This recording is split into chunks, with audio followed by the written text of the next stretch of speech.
Sodom and Gomorrah.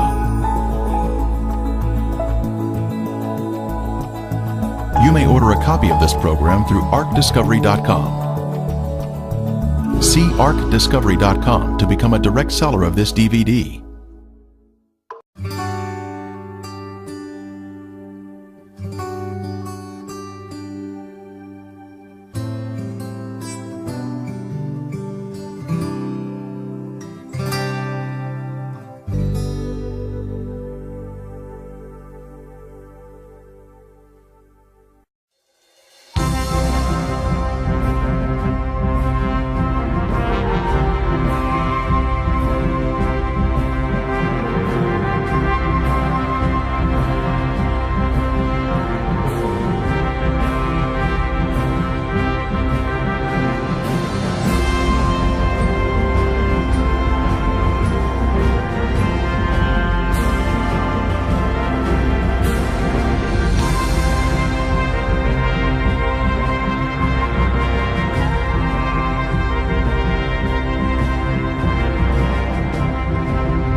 Sodom and Gomorrah.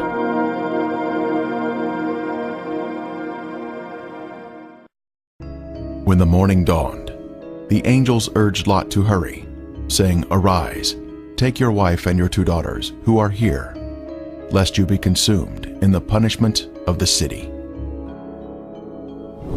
Lot, his wife and daughters, all fled from the terrible destruction of Sodom. Likewise as it was also in the days of Lot, they ate, they drank, they bought, they sold, they planted, they built. But on the day that Lot went out of Sodom, it rained fire and brimstone from heaven, and destroyed them all. Wicked men were punished by the Lord in a divine judgment of fire. The intense heat consumed the wicked cities and their inhabitants.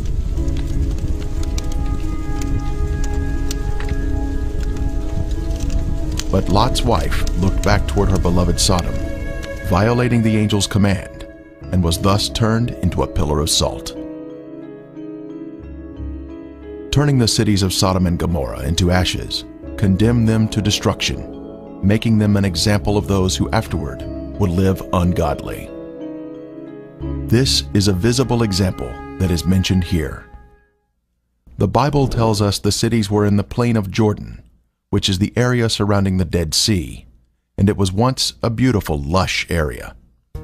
At 1,300 feet below sea level, this is the lowest place on earth, a very hot and desolate region that was cursed by God because of the sins of the people. Sodom had pride, fullness of food, and abundance of idleness. Neither did she strengthen the hand of the poor and needy. And they were haughty and committed abominations before me. Flavius Josephus, the 1st century Jewish historian, tells us, "There are still the remainders of that divine fire, and the traces of the 5 cities are still to be seen." Popular thought has it that the cities were later covered by the waters of the Dead Sea, but if Josephus could see the cities in his day, then we should be able to view them also, as the water level has, if anything, receded since his time. And the border of the Canaanites was from Sidon as you go toward Gerar as far as Gaza, then as you go toward Sodom, Gomorrah, Admah, and Zeboim, as far as Lasha. The biblical description tells us the cities were spread out, forming a line along the Canaanite border, not grouped together in one area, as some may think. Driving along the coastal highway of the Dead Sea in Israel, one can soon see peculiar formations that are of a lighter color than the surrounding terrain.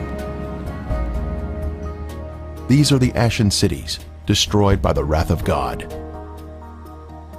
These cities were consumed by intense flames, a supernatural heat that was directed by the hand of God. Today there is ash that is of lighter color than the surrounding mountains and terrain. As mentioned in the Bible, this is a desolate area where nothing grows.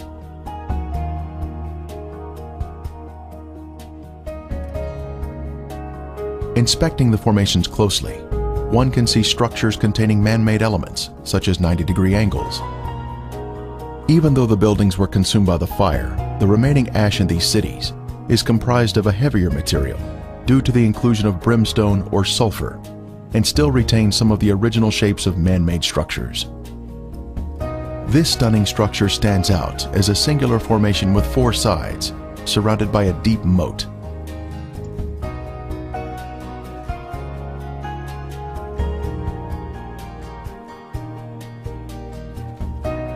We move in closer to inspect the unusual features evident on the side of the formation.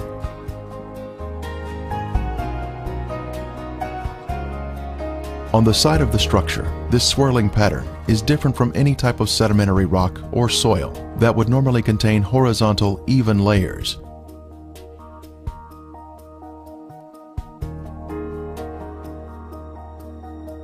These swirling designs were also seen in other ashen formations in the cities. This is evidence of extreme heat, up to 6,000 degrees Fahrenheit, where thermal ionization occurs, when the electrons repel and attract, forming these unusual swirling designs.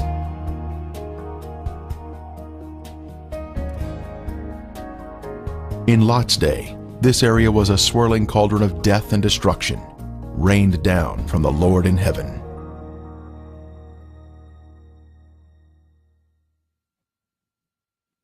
Strange anomalies can be seen here, such as these fragile layers of material which disintegrate when touched. The limestone buildings in the cities of Sodom and Gomorrah were totally transformed into ash by the consuming fire of the Lord. Evidence of this destruction is revealed in the white gypsum anomalies in the area, including unusual shapes of chalk-like material, which is not found in other parts of the country.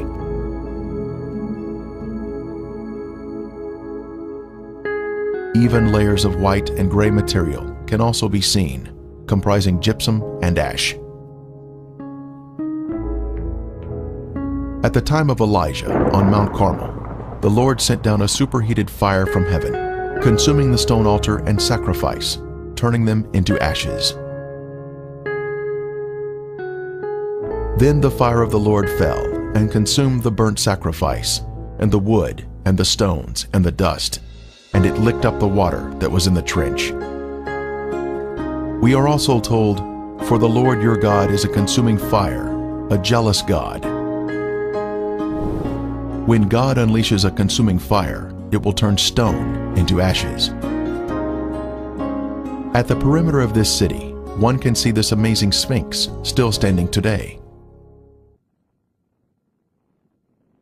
It was a pagan symbol positioned at the edge of town, and was thought to protect the inhabitants from harm. The Sphinx stands alone as a singular structure with a defined shape. This particular Sphinx has an obvious demarcation between its base and the soil below it, another sign of a man-made structure placed on top of the soil. Later, we will see another Sphinx.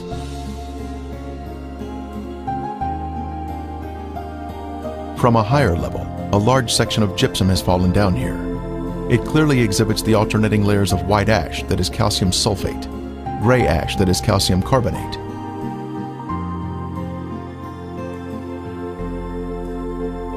One can also find loose or powdery ash that is quite thick and has been deposited next to the formations. The ash is made up of calcium carbonate and calcium sulfate, which comes from the limestone buildings and the brimstone mixing together during the fire. In the formations themselves, some material can be gently raked off the surface with the slightest touch.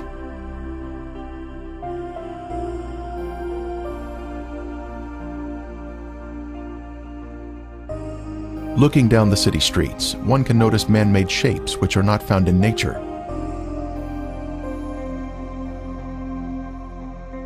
Here we see a building with square sides or 90-degree angles.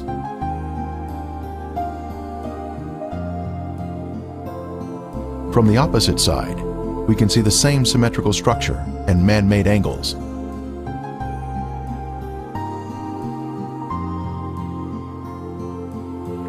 We can see the remains of walls that extended outward at 90-degree angles from the main structure.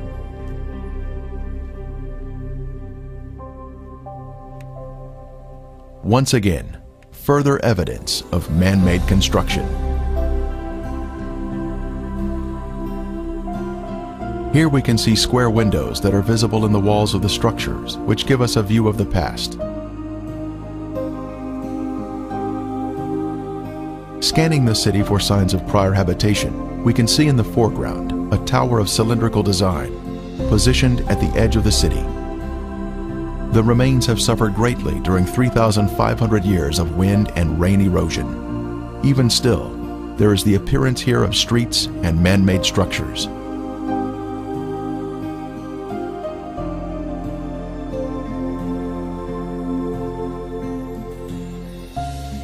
Here in the foreground, we have a conical shape resting on a raised area. A short distance away, we see another similar shape.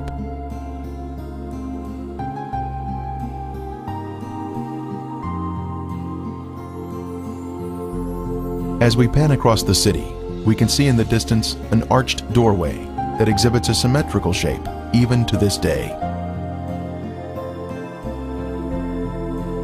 The whole land is brimstone, salt and burning. It is not sown, nor does it bear, nor does any grass grow there, like the overthrow of Sodom and Gomorrah, Admah and Zeboim, which the Lord overthrew in his anger and his wrath.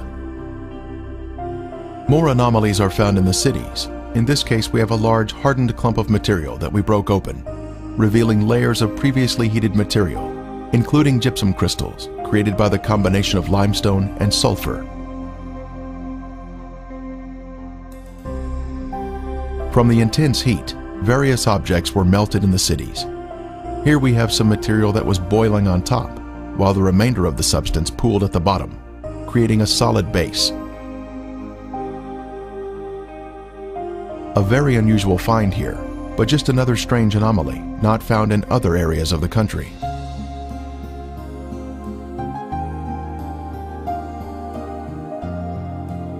Here is another example of some type of substance that was melted from the extreme heat that God rained down from above. Resting on the ground, we find an unusual layer of gypsum crystals. Underneath the crystals is a layer of white gypsum, then gray ash, all of which was created by the great conflagration of heat, which consumed these sinful cities along the Dead Sea.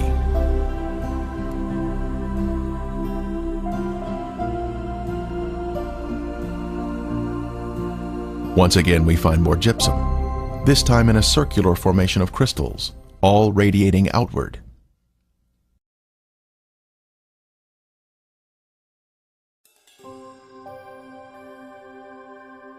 Then the Lord rained brimstone and fire on Sodom and Gomorrah, from the Lord out of the heavens. Brimstone. Our first sample was found here, having been washed down from a higher location. This is the heavenly marker left behind, which proves the sites to be the real Sodom and Gomorrah. Ron Wyatt was the original discoverer of these cities in 1989, and he now describes the brimstone found here. Okay, we're down at Sodom and Gomorrah still. Right in front of you see some unusual looking spots on this, shall we say, layer of ash. It's not stone, it's ash. Now we'll move in for a close-up of this. And you can see that they're kind of circular shaped places. Now what we have found, and we'll move in a little closer here, is that inside each of these is sulfur. That is in most of them.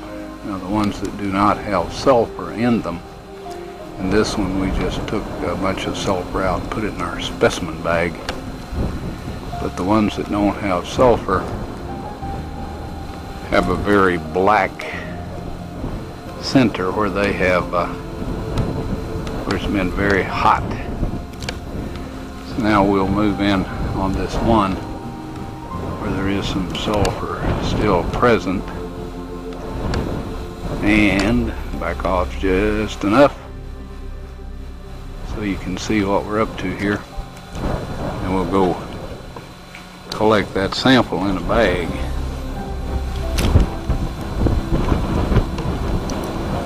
Before I started using this knife, it was very, very sharp.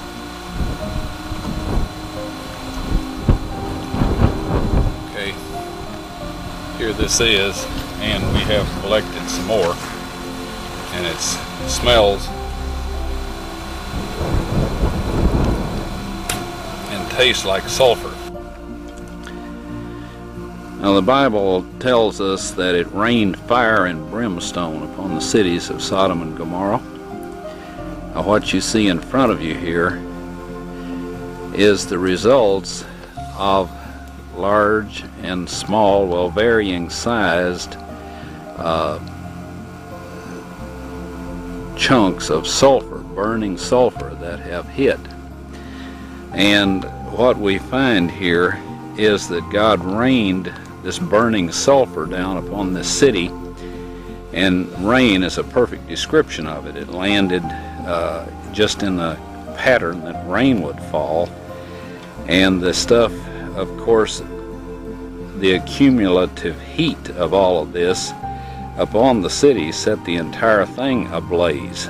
The flashpoint of every material there, metal, stone, of course the people, and everything burned, and this sulfur continued to burn, and it vitrified the material around it. After it had burned it all up, sealed itself off from the oxygen, and then of course smothered itself out. And in each of these little crystalline capsules here is a varying size chunk of sulfur, and there are millions of these in these ashes that we have here. Now some of them we have cracked open so you can see the sulfur inside, and others we have left intact, but there are millions of these here. So this shows that God indeed rained fire and brimstone upon these cities. And if you look in your dictionary under brimstone, you'll find that it is sulfur. A piece of the brimstone from the cities was lit at night, and soon there was a beautiful blue flame produced by the burning sulfur.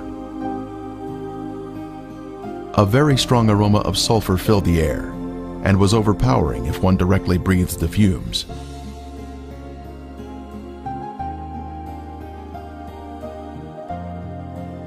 Exploring the cities further, more brimstone was found of various shapes and sizes.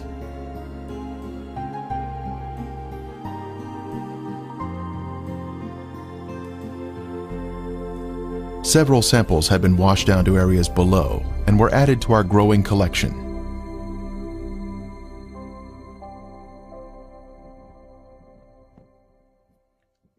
This brimstone is made of monoclinic, white sulfur that has been burned or cooked at a high temperature. It is quite different from natural sulfur that is formed in geothermal areas. Samples were taken to a lab for analysis.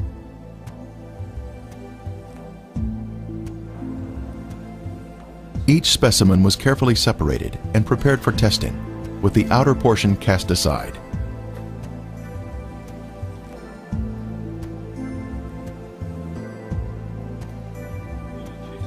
Next, the samples were dried and placed in a rock crusher.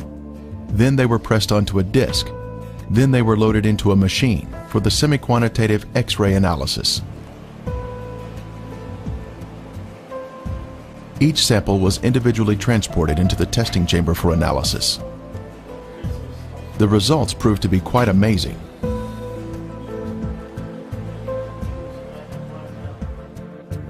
As the samples were found to be 98% pure sulfur, unlike any other sulfur found on Earth. This pure, cooked sulfur is the heavenly marker that was left behind to show the world that the Lord, without a doubt, destroyed these sinful cities at His command. Critics have said that the sulfur is from volcanic activity, but that type of rhombic sulfur is only 40% sulfur and is of a crystalline form, unlike the white, compacted monoclinic form that is found in the ashen cities today. Here is a round piece of brimstone embedded in a section of ash.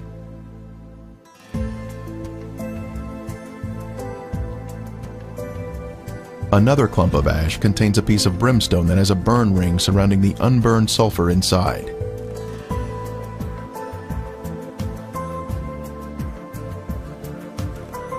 This mound of material has a lid that easily comes off, revealing the round nugget of brimstone inside.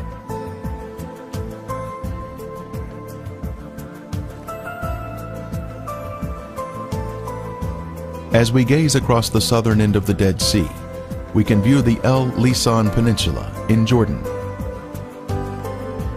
Apparently, the city of Gomorrah extended over to this peninsula in the days of Lot. One can find the same white formations in this area. Ashen formations are seen, including walls extending out at 90-degree angles. We can also see clumps of gypsum scattered on the ground, like this one here. Brimstone is also found in this area. Incredibly, a Byzantine-era church was constructed here, as noted on this sign, built here because the area was known for its biblical significance.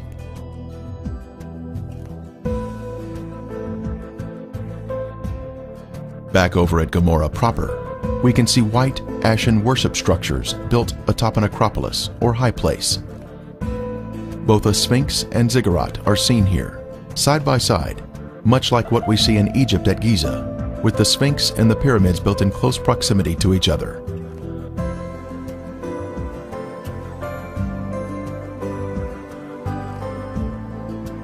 While inspecting Gomorrah, other visitors arrived to view the unusual formations.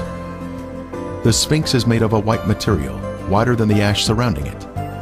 Perhaps it was built of more expensive components and dedicated to their pagan gods. The Sphinx represented a god of protection, but even it was consumed in the flames. It is approximately 30 feet long and is quite impressive, both in its shape and size. Resting near it is the ziggurat, symmetrical in shape and also comprised of a special white material. Here we can see a ziggurat standing next to a symmetrical tower. Next, we can see an arched door between two pillars, and once again, another arched door. As we scan across the city, our eye notices a raised white formation in the distance.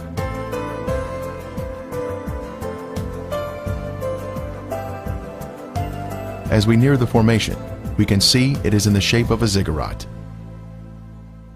It turns out there are actually two ziggurats on this raised acropolis.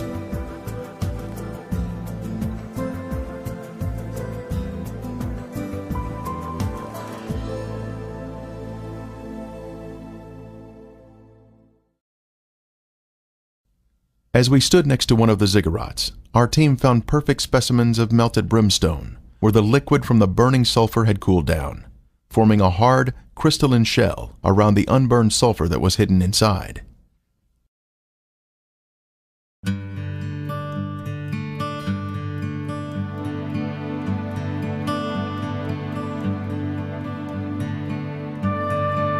On the outside of the ziggurat, we spotted a piece of brimstone fused into the side of the formation. Using a knife, it was opened, revealing the pure brimstone inside.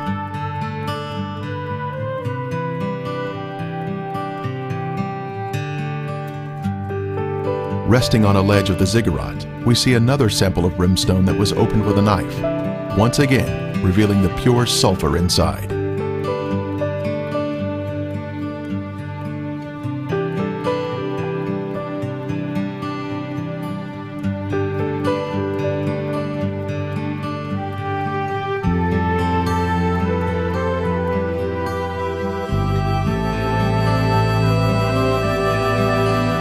The most impressive evidence was this cremated bone fragment that was left behind from some lost soul of Gomorrah. The bone marrow inside was cooked until it had turned white.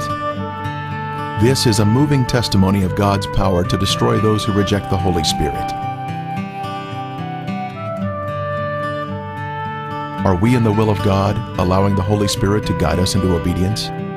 Or are we part of the rebellious and lost? There is a future event mentioned in Revelation, but the cowardly, unbelieving, abominable, murderers, sexually immoral, sorcerers, idolaters, and all liars shall have their part in the lake which burns with fire and brimstone, which is the second death.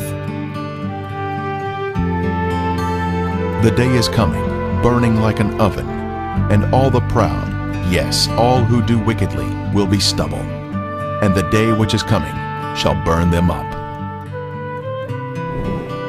The surface of the earth will be as a lake of fire, with all unrepentant sinners being consumed by fire and brimstone, just as Sodom and Gomorrah were destroyed. Friend, there is only one way to escape the punishing flames of the second death, and that is through Jesus Christ. Won't you ask Him to take over your life today?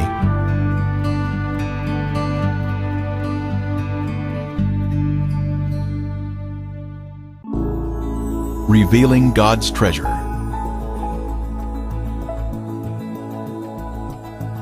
You may order a copy of this program through arcdiscovery.com. See arcdiscovery.com to become a direct